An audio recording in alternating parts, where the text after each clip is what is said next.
Good day, everyone. This is Mr. J, and I'm here to help you out with your math needs. So let's proceed with number 13, shall we? Which states, 5 girls are running a 400-meter race.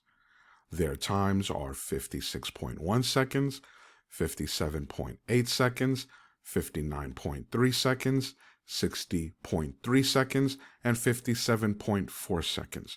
Given this information, what is the average time it takes to complete a 400-meter race? Obviously, this is a calculation which you have to do the average. So therefore, the top number or the numerator would be the sum of the times, meaning the sum means adding up all the numbers together, which we have for the top part. And we have to divide that by the number of times recorded. The number of times recorded, meaning how many girls participated, 5. Therefore, you have 5 times that I wrote on the top. That's what we have to put for the denominator on the bottom. Once we add all the times together, all the 5 times, we end up with a total of 290.9 seconds over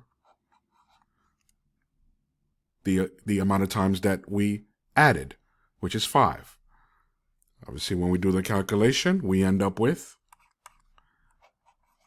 58.18 seconds.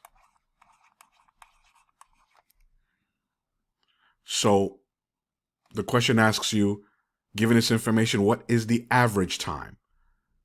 The average time.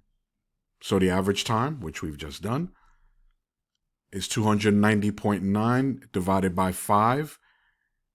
And our answer is 58.18 seconds. This is your final answer.